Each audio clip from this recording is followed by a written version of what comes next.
पटना में मुक्ता युवा परिषद 2.0 सेमिनार का आयोजन पटना के college of commerce, arts and science के सभागार में 1 दिसंबर 2024 को किया गया। यह सेमिनार इस वर्ष के विश्व एड्स दिवस की थीम सही राह अपनाएं, मेरा स्वास्थ्य मेरा अधिकार पर आधारित था। इस सेमिनार की अध्यक्षता डॉक्टर रूपा अग्रवाल ने की।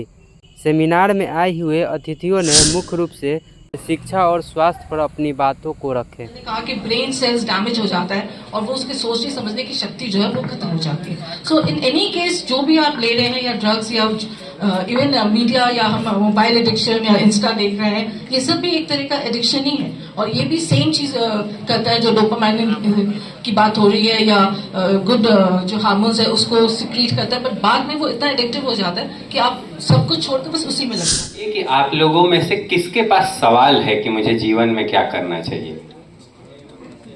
है तो हाथ उठा दीजिए। और सारे लोग, जितने जवान लोग हैं सब हाथ उठा सकते हैं जो अपने आप को जवान मानते हैं। आपको जीवन में क्या करना चाहिए? एक ये बात बताइए कि ये मैं कैसे बता सकता हूं कि आपको जीवन में क्या करना चाहिए? लाइब्रेरी की भी मुफ्त में व्यवस्था है और अच्छे बीच में हम लोग संडेज को टेस्ट ऑर्गेनाइज कराते हैं और जो भी सेलेक्टेड कैंडिडेट्स हैं या सीनियर्स हैं उनसे भी समय समय पे गाइडेंस अवेलेबल कराते हैं। पिछले 3 सालों की मेहनत का नतीजा है कि इस साल जो 69 बीपीएससी का रिजल्ट आया है उसमें हमारे संस्थान से 10 छात्र सफल हुए हैं अंतिम रूप से। जो पुस्तकालय आधारित कार्य कर रही है गोपालगंज जिले में और पुस्तकालय की शुरुआत लगभग 11 साल पहले हुई। बच्चों के साथ बैठ करके, चूंकि हम भी कुछ मित्र थे जिनको लगता था कि कुछ करना चाहिए जो भी हम कार्य कर रहे हैं अपने जीवन में उसके अलावा, और हम लोग कुछ और सोच रहे थे, लेकिन जब बच्चों के साथ मिले गांव में वहाँ पे बच्चों ने डिमांड किया कि हमें पुस्तकें चाहिए। स्कूल की किताबें तो आ जा रही थी लेकिन उसके अलावा और किताबें नहीं मिल पा रही थी। तो 11 साल पहले बच्चों ने जो डिमांड किया उसके अनुसार ही वो पुस्तकालय शुरुआत हुआ और आज भी हम लोग पुस्तकालय पे ही फोकस होकर काम करते हैं। हमारा इंटरवेंशन जो होता है 6 साल के बच्चों से लेकर के 15 साल तक के बच्चों के साथ मुख्यतः रहता है और हम अपने मॉडल को गोपालगंज में हम तो खुद कर रहे हैं, लेकिन जो कार्य है इसको अलग अलग जिलों में अलग अलग सरकारी और गैर सरकारी संस्थाएं खुद से कर रही हैं। हम उसको प्रशिक्षण भी कर रहे हैं। तो गोपालगंज चुनने का रीज़न जगह का कुछ खास वैसा नहीं रहता है।